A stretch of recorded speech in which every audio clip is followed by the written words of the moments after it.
All right, here we go. If you are new to Medicare or simply considering a Medicare supplement for the first time, don't make the mistake of being slam dunked into the wrong Medicare supplement simply because it's easier for you and whatever agent you may be dealing with. Too many people think they should just get the Medicare Supplement Plan G, and all too many agents are more than willing to oblige by telling you that it is the best Medicare supplement because you will never have any copayments. Plus, as agents, the higher the premium, the more we make. And it's true, the Medicare Supplement Plan G is a set it and forget it plan. Pay the premium, pay the deductible, and you are done. And if that's what you like, then that's what you should get. And there are people that should get it if you go in for office visits 10 or more times per year or frequent the ER a lot, then you should probably just go ahead and get the Plan G. But that is a small percentage of people. And a lot of people wouldn't mind having an occasional small copayment for some office and ER visits to save hundreds of dollars per year and thousands over their lifetime. So what is that plan? Well, today I'm going to tell you about it and how it works. Hi, I'm Chris Prying, the Medicare analyst. I'm a licensed agent in 17 states, and I am based out of Charlottesville, Virginia.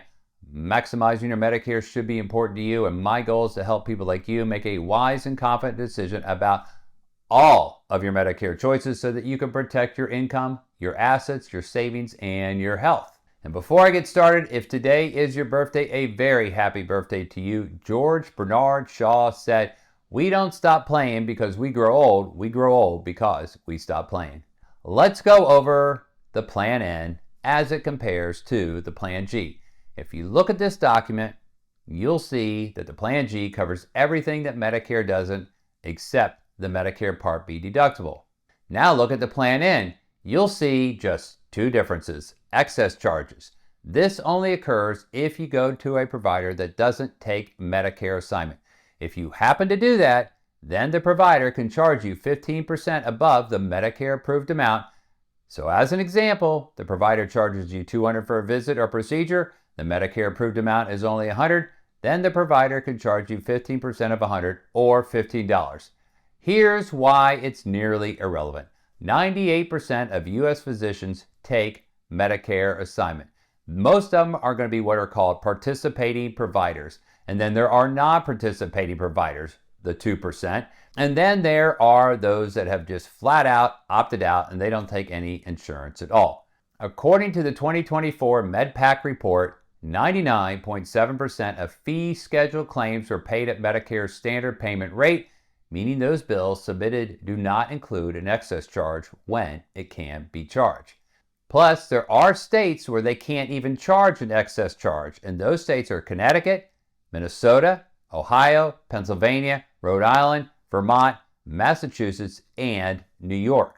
Now, if you look under Medicare Part B coinsurance or copayment, you'll see 3 asterisks. The Plan N pays 100% of the Part B coinsurance once you've met the deductible, just like the Plan G.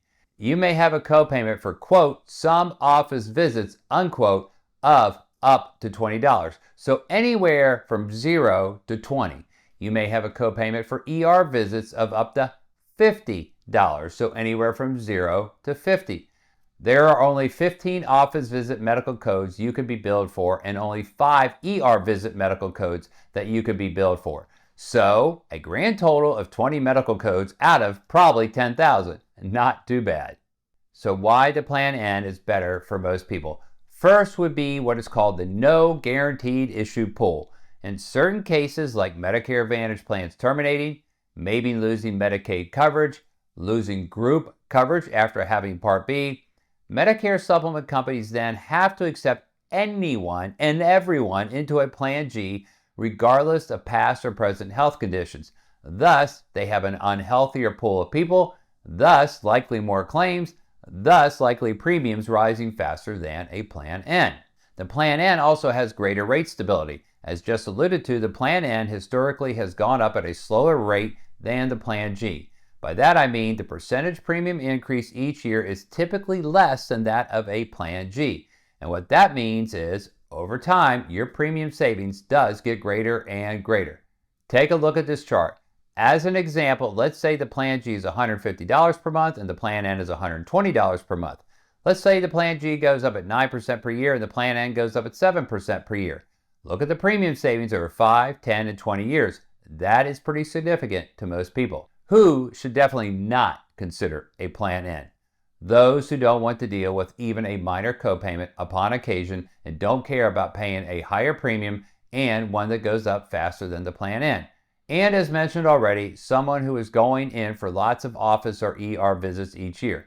The big one here would be someone getting a lot of routine physical therapy, because while maybe not with every PT facility will you be charged the up to $20, in some cases you could. So if that is you, before you choose the Plan N, call your physical therapist and see if they charge for an office visit as well. Is there any other plan that I should consider? Yes, if you're healthy, you maintain your health and hope to stay in good health, then you should at least consider the high deductible Plan G, and I've done several videos on that. And if you live in New York, you should definitely consider it regardless of being healthy or not, due to the huge premium savings.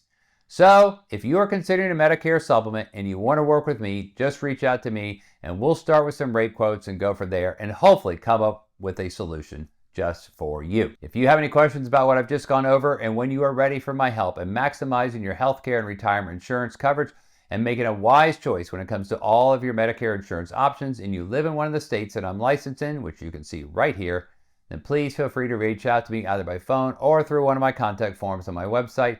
We will have an open and honest conversation about your healthcare needs and philosophies and budget, and I'll do my best to answer any questions or concerns that you may have. And once we determine what is best for you and your unique needs and budget, I will then enroll you in the plan or the plans of your choice, and of course, be available down the road for your support. To stay up to date and gain more insight on maximizing your Medicare insurance and perhaps your health, then please go ahead and subscribe. And who do you know who may benefit from this info? Please, by all means, share it with them. I'm Chris Prying, the Medicare analyst. Make it a great day.